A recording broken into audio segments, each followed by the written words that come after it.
Bismillahirrahmanirrahim. Assalamualaikum and salam Malaysia Madani. A warm welcome to all participants for the NIH webinar series 2025. The title for our webinar today is Congenital Adrenal Hyperplasia Newborn Screening, Development of Precise Measurement Methodologies. Our presenter for today's webinar is Puan Raja Hashidah binti Raja Bongsu from Specialized Diagnostic Center SDC, Institute for Medical Research, National Institute of Health, NIH, Ministry of Health Malaysia. I am Dr. Anas Fiza Habib, Head of Specialized Diagnostic Center, will be your moderator for today's webinar session. Ladies and gentlemen, the aim of our NIH webinar series are sharing of knowledge, discuss topics on clinical diseases, and present biomedical research outcomes. Before we begin our presentation, please allow me to announce a few housekeeping messages from the Secretariat. We will not be taking questions during the presentation, but you can start sending questions using the link provided in our YouTube channel.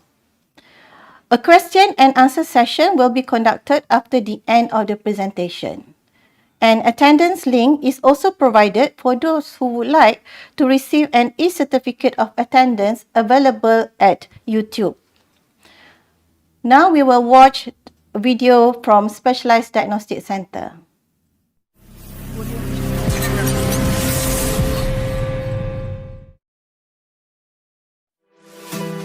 Unit Pengurusan Spesimen UPS bertanggungjawab menerima spesimen diagnostik dan penyelidikan dari hospital dan makmal di Malaysia. Spesimen yang diterima akan dipastikan melalui sistem SMIS dan diteruskan dengan seksyen screening dan add-on untuk memastikan ketepatan maklumat. SMIS memudahkan kaki tangan IMR juga hospital untuk keputusan tracing dan semakan ujian yang ditawarkan di IMR. Sistem ini dianugerahkan Gold Medal Award kategori Best Presentation and Outstanding Creativity and Innovativeness of the Invention di the 10th World Invention Creativity Olympics 2021 di Seoul, Korea. SMIS juga menerima anugerah khas inovasi KKM pada tahun 2021. UPS memastikan setiap spesimen diterima diurus sebaiknya selari dengan konsep handle with heart untuk pesakit menerima rawatan yang terbaik. Unit Biokimia merupakan pusat rujukan kebangsaan yang menawarkan ujian komprehensif, saringan dan pengesahan penyakit biokimia genetik atau penyakit kepincangan metabolisme terwaris.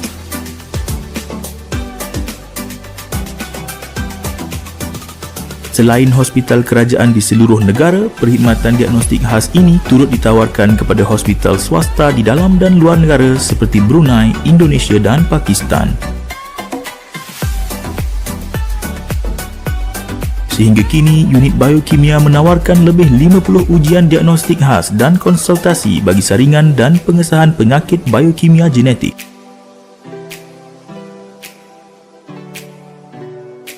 Antaranya penyakit metabolisme asid amino, asid organik dan pengoksidaan asid lemak, penyakit metabolisme karbohidrat, porfiria, neurometabolik dan penyakit penyimpanan lisosom.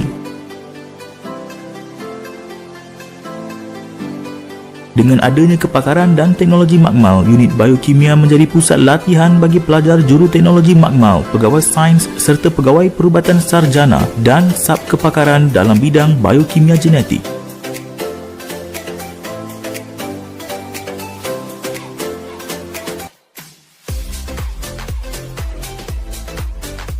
Unit Protein Khas atau UPK merupakan unit yang menjalankan beberapa ujian khas seperti Congenital Disorders of Glycosylation (CDG) atau gangguan congenital glycosylation adalah gangguan genetik yang jarang berlaku yang menjejaskan proses glycosylation. Proses ini sangat penting untuk fungsi sel yang betul dan perkembangan tubuh badan. UPK turut melakukan ujian amino acid plasma, urin dan CSF, hypercolic acid, S-sulfocysteine dan delta aminolevulinic acid. Ujian-ujian ini sangat penting dalam mengesan kepincangan inborn error of metabolism.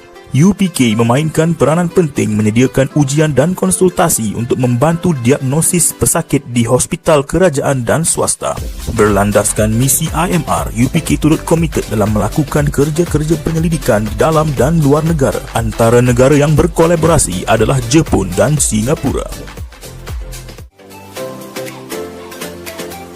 Unit Endocrine menjalankan ujian pengesanan penanda endokrin yang terlibat dalam penyakit gangguan terhadap perkembangan seksual. Antara kaedah pengesanan secara in vitro yang digunakan adalah terhadap sampel serum manusia melalui instrumen McLumi 2000. Selain itu, ujian diagnostik yang dijalankan juga termasuk pengesanan penyakit diabetes jenis 1 dan juga penyakit autoimun terpendam. Unit Molecular Diagnostic UMD mengekstrak DNA menggunakan platform berasaskan magnetic beads bagi mendapatkan DNA yang berkualiti tinggi. UMD menggunakan pelbagai kaedah diagnostik molekul seperti Sanger sequencing, real-time PCR, multiplex ligation dependent probe amplification dan capillary electrophoresis untuk membantu doktor membuat diagnosis yang tepat bagi pelbagai jenis penyakit genetik. UMD menjalankan ujian bagi lebih 100 jenis penyakit termasuk penyakit metabolik semula jadi IEM, spinal muscular atrophy, fragile X, penyakit mitokondria dan banyak lagi untuk sampel dari seluruh Malaysia dan juga luar negara. UMD menyertai program External Quality Assessment seperti European Molecular Genetics Quality Network EMQN dan Genomic Quality Assessment GenQA semenjak 2010 untuk memastikan kualiti ujian diagnostik yang berterusan.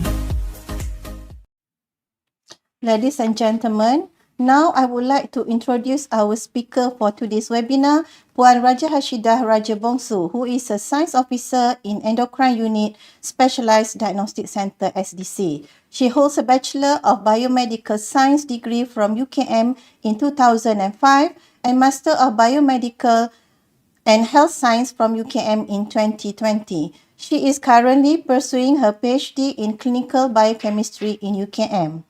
Puan Raja Hashidah is also actively involved in various research in the endocrine and metabolic as well as quality assurance in clinical laboratory. Her research areas of interest are newborn screening, diabetes autoantibodies and infertility hormones. For today's webinar, Puan Raja Hashidah will be sharing her research and diagnostic experience in her presentation entitled Congenital Adrenal Hyperplasia, Newborn Screening, Development of Precise Measurement Methodologies. Puan Raja Hashidah, the screen is yours. Good morning and thank you, Dr. Ana. Assalamualaikum and salam sejahtera. My name is Raja Hashidah binti Raja Bongsu, a Science Officer from Specialized Diagnostic Center, Institute Medical Research. Today, this CME is actually a sharing session of the findings and experience from our research project that funded by the Ministry of Health Malaysia, titled A Pilot Study of Newborn Screening for Congenital Adrenal Hyperplasia, CEH. Here is a brief overview of today's presentation, the background of the study, the importance of a precise diagnostic method, methodology, and also results and discussion. The project was received approval in 2022. The recruitment of participants began in 2023. And Alhamdulillah, we successfully completed the study this year, 2025. Why we choose this study? We chose this topic because congenital adrenal hyperplasia is classified as a rare disease in Malaysia. To date, there is no comprehensive statistical data on classic CEH in newborns, a condition that can be fatal if not diagnosed and treated promptly.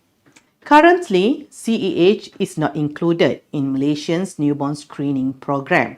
Diagnosis is typically only made in symptomatic cases. CAH is also a major cause of disorder of sex development, sometimes resulting in incorrect gender assignment at birth.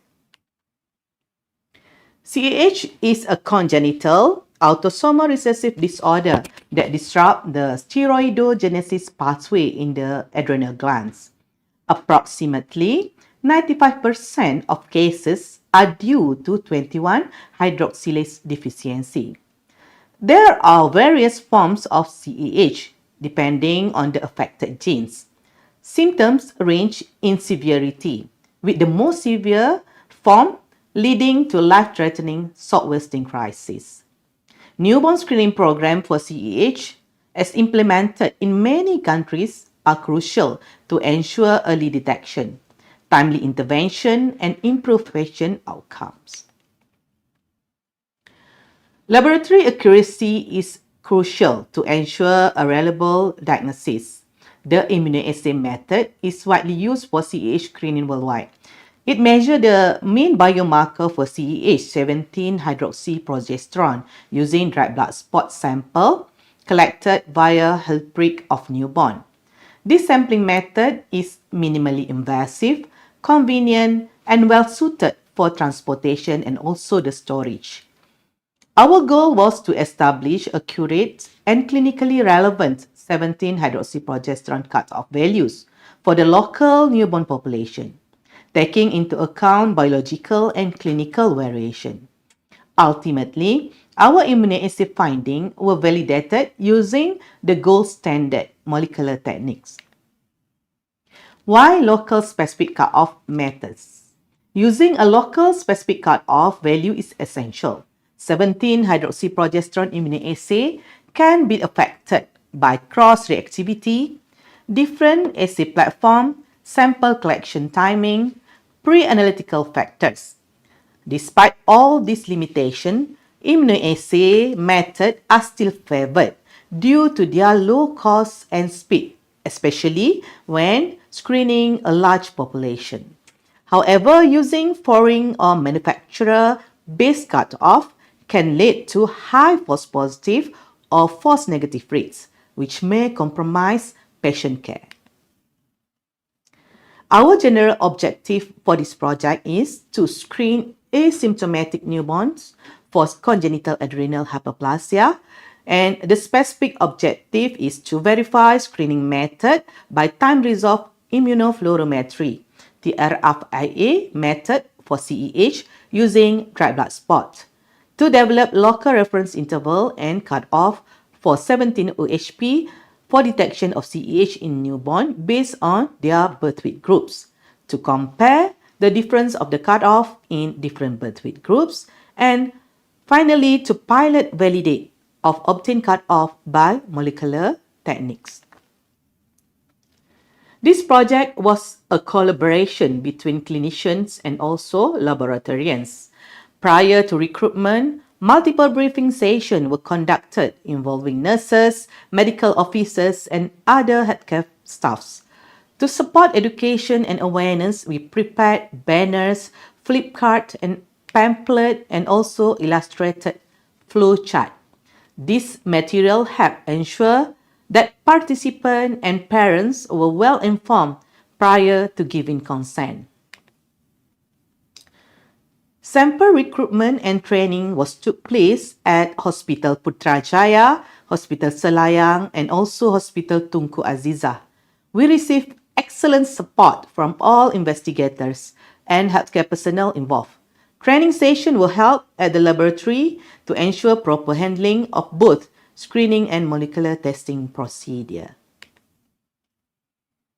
For screening, we use time-resolved fluoroimmunoassay, TRFIA, to analyze dried blood spot sample to measure the 17-OHP level.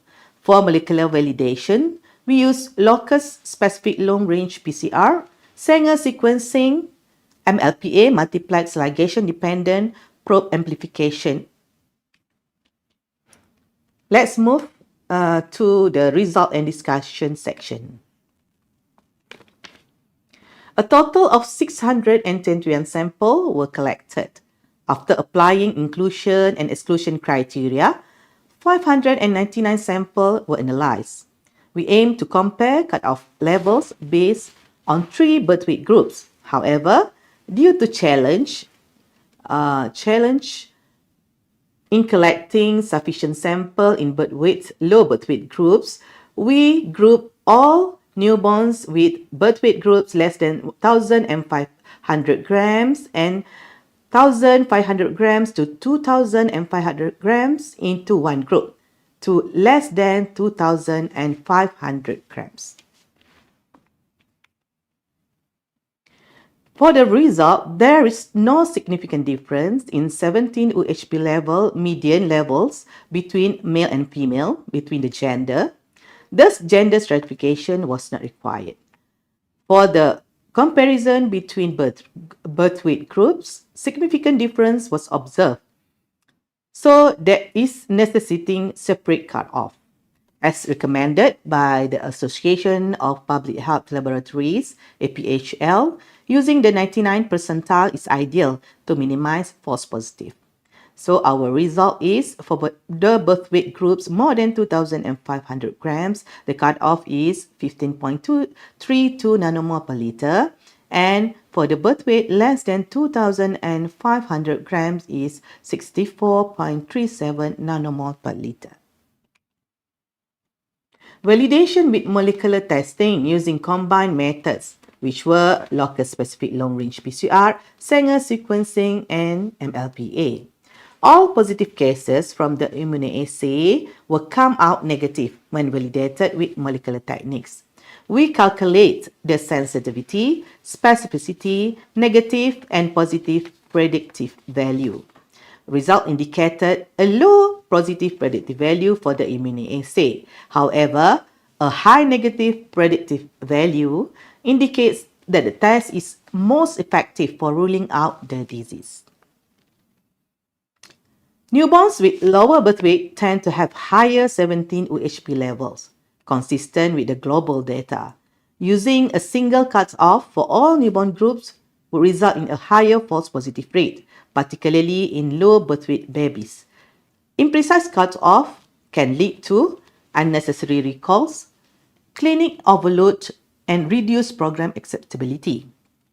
Immunoassay show high negative predictive value but low PPV, positive predictive value, that contribute to high false positive cases. It is similar with other previous publications. The limitation of immunoassay method in measuring 17 UHB, this reinforced the need for a second-tier testing using a more specific method, such as LC-MS, as adopted in many countries. This method reduced the false positive rates significantly.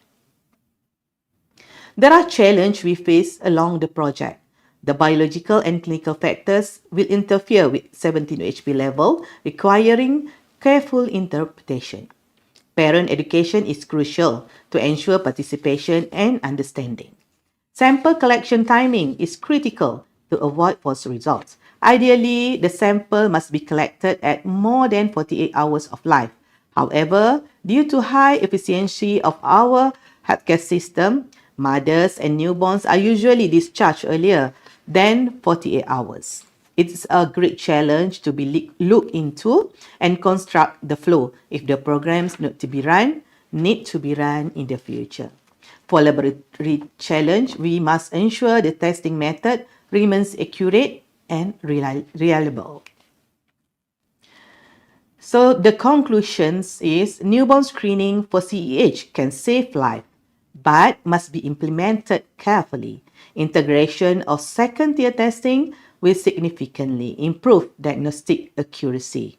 An organized, structured CEH screening program can have a positive impact on the national healthcare system.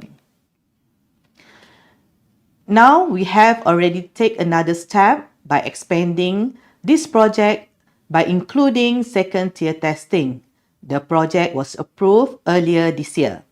So we hope this initiative will contribute to further strengthening the CEH screening workflow in Malaysia. On behalf of the entire team, I would like to thank all contributors for this project. the Ministry of Health for funding and also the project approval, our investigators and collaborators, all healthcare personnel involved at every stages of this project. This slide shows the complete list of investigators involved in the project, and there are many more personnel that are involved but not listed here. So this is my last slide. If you are involved in research within this field or a related area, we welcome opportunities for collaboration. Thank you for your attention, and I hope today's sharing has been insightful. Thank you so much. Thank you, Raja Hashida, for a very comprehensive sharing of your research project. So please kindly submit your questions using the link provided in our YouTube channel.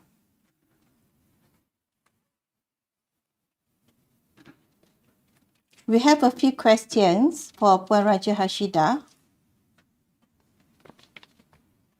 Why is the implementation of precise and standardized methodologies is essential for congenital adrenal hyperplasia newborn screening? Raja? Thank you, Dr. Ana. Precise and standardized methodologies are crucial for CH newborn screening to ensure high analytical accuracy, reproducibility, and comparability of results across laboratories. Given that CEH, particularly due to 21-hydroxylase deficiency, can present with life-threatening salt wasting crisis in early infancy. Timely and accurate detection is essential for prompt treatment. Variability in assay performance, especially in 17-OHP measurement, can lead to false positive or negative, particularly in preterm or stressed infants. Therefore, employing validated protocols, strict quality control, and where possible, second-tier testing such as LCMS-MS will minimize diagnostic error and improve positive predictive value. Thank you, Raja, for the answer. We have one question from Dr. Lim Sok B. The question is, can I know if we can send 11-deoxycortisol now to NIH? Okay, for now, we not started yet offering the test. We just started the project for steroid profiling earlier this year, and we are in the midst of at the stage of method validation. Thank you, Raja Hashida, for the answer. Yes. Okay, the next question is, in your opinion, should CAH newborn screening be incorporated as part of the Universal Newborn Screening Program in Malaysia? Okay, thank you, Dr. Ana. In my opinion, after doing this project, I would say yes. CH screening should be considered for inclusion in Malaysian Universal Newborn Screening Program because early detection of CEH will present morbidity and mortality that is associated with adrenal crisis and allows appropriate gender assignment in affected females. The inclusion will align with the principle of preventive public health and equity of access.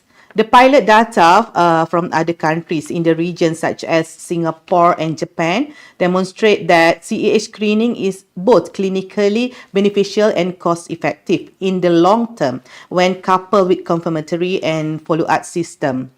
Based on our research experience, the screening test is technically feasible and can be successfully implemented in our local laboratory. Thank you, Raja Hashida, for the answer. Now we move on to the next question. What is the estimated cost per test for first-tier immunoassay screening and second-tier LCMS-MS testing in the context of CAH screening? Okay, for the cost, the estimated cost for first-tier immunoassay that measured 17-OHP on immunofluorometric method typically ranges between 15 ringgit to 30 ringgit per sample, depending on reagent procurement and batch size. The second tier, if we run in the future, the LCMS-MS analysis, which improves specificity by measuring steroid profile, will cost approximately 100 to 120 per sample, while LCMS-MS will only be conducted for screening positive newborns, which we estimate about 2% of all screening sample. It will significantly reduce false positive rates and the downstream cost of unnecessary recalls and confirmatory testing. Thank you, Puan Raja, for the answer. Okay, the next question is molecular genetic testing considered a definitive confirmatory method for diagnosing CAH following the initial screening results? What is the difference with the second tier test? Okay, for molecular testing, after we run in our project, for the CYP21A2 gene, which causes CAH, is technically challenging due to the presence of a highly similar pseudogene. This requires specialized methods such as locus-specific PCR, targeted amplification, and Sanger sequencing to accurately detect variants, leading to longer turnaround time and potential delay in patient treatment. Because of the technical complexity, high cost, and labor-intensive nature of the test, our lab does not perform CYP21A2 molecular testing as a routine procedure. It is mainly reserved for cases with inconclusive biochemical result or for carrier and family studies. And many studies have shown that biochemical testing combined with clinical assessment is sufficient for confirming CAH in most cases, with molecular testing reserved for complex or ambiguous situation. Thank you, Puan Raja Hashida, for the answer. Okay, we hope that this webinar has shed light on some diagnostic and research work that we conducted in a Specialized Diagnostic Center SDC and sparked some interest and may initiate some research collaboration with others, either in the Ministry of Health or outside Ministry of Health. Ladies and gentlemen, now we have come to the end of the webinar session. I would like to thank all participants for their support and active engagement to make this webinar session successful. You may subscribe to our National Institute of Health Malaysia YouTube channel and click for notifications whenever there is a new post. Until then, many thanks from all of us at NIH. Take care and stay safe. Thank you.